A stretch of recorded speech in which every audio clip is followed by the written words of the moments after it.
are the Urban Coalition of Freelance Writers. Check us out at www.myspace.com/UCOFW, or you can check us out on YouTube at www.youtube.com/UCOFW, or you can send us a tweet on Twitter at http://twitter.com/UCOFW. Check us out. Subscribe. Thanks for watching.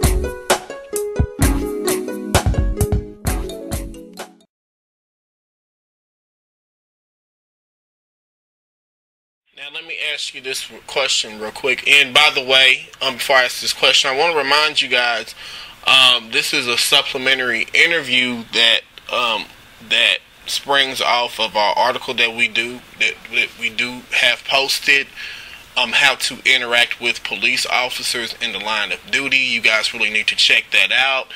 myspace.com/UCOFW. Michael Snyder, UCOFW correspondent, really lays it out and gives you a step-by-step instructional guide to how to interact with police officers when you are, in general, when you are dealing with them, or you may have an encounter with them. So I urge everyone to check this out. But the question I have really quick is, during your like you said, you've been in the field for a while. Do you know of particular instances where someone was rummaging for something and it was kind of mistaken as if they were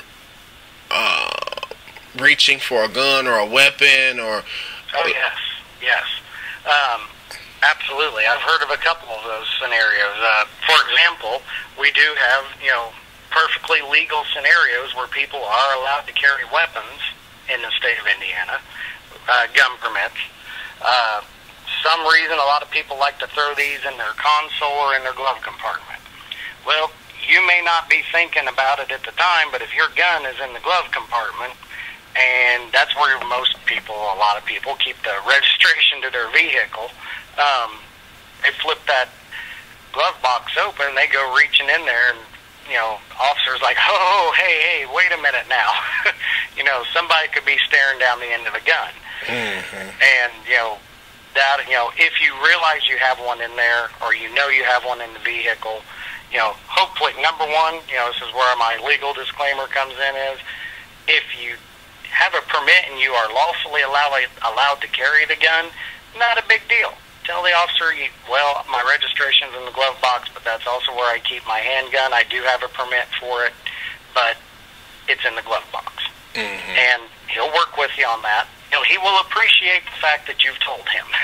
And, that way you don't set yourself up. Also, sometimes cell phones, are in black cases. And if it's, say you've got it in your glove box, or say it's on a seat, maybe it's in your purse, for a lot of ladies out there that do carry weapons, a lot of times it's in their purse. If they have to go into that purse after something, it might be a little bit safer for you to hold that purse open in the direction of the police officer and show him, hey, I'm getting my wallet out here with my driver's license, Mm-hmm. Just basically considering that the officer's job is he wants to go home alive. Right. And he's going to be watching everything, and if something can be misconstrued, I've heard cases of that over the years. So let me ask you, so it's pretty much just using common sense and pretty much staying under control. Yes. Yes. And another thing is, people tend to sometimes get really scared. Some people are terrified of police officers. And, don't worry. It's, like, for example, of the traffic stop. It's just a traffic stop. It's not the end of the world. It's not going to be a super big deal. It's not, just don't, keep you cool, take a deep breath, and just go with it. So, okay, we're going to jump right through this because I want people to really read this for themselves. In the article, you had mentioned, I'm going to read this verbatim. Number one, Screaming, yelling, cussing, pushing, and shoving isn't going to result in anything except higher charges and possibly a higher use of force to control the situation.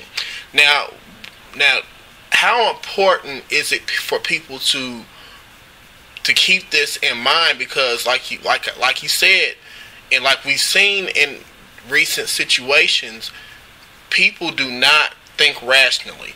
Even if you feel that the cop was wrong for whatever, right? How important is it for people to keep this thing in mind that, you know, acting irate and acting pretty much like a plumb idiot is not going to get you anywhere? Well, and, you know, there's a lot of ways that can start a downhill snowball spiral into a really, really bad day. Yeah. For example, a traffic stop. If you're upset with, you know, and I know citations and tickets aren't cheap. They're not. They may be over $100 for just one stop, or maybe even over a couple $100 for one stop, if depending on what's going on. So yelling, you know, if you're up here and if you're the officer and your job is to run traffic and, you know, issue citations, that's your job. You're going to have to do your job. And the minute the officer comes up there, a lot of officers may just give you a warning ticket, depending on what you've done. You know, you don't know what, you know, he might have on his mind, but if he comes up there and he's thinking, okay, simple stop, and then you start yelling at him or cussing at him or arguing with him and giving the officer, you know, I'm not mean to be one gender specific. Obviously, we have a great deal of wonderful female police officers out there as well, but, you know, you start yelling, screaming, cussing, you know, this is probably not going to bode your chances of getting out of it with a warning ticket, for one. Mm-hmm. And number two, if you are really that adamant that the officer is wrong and that you're right, no problem. There is a judicial process to address that. You can certainly address it at a later time. So yelling and screaming, you know, or even worse yet, you pop the door open on your vehicle and start running at the officer, that's liable to get you hurt. Or killed. Yeah. Well, you know, and I really want to, lead the pen there, and I want to stay on this point for a minute, because in this situation in Seattle, and, you know, I'm to the point now where, you know, I don't place all the fault on police officers all the time when certain situations happen.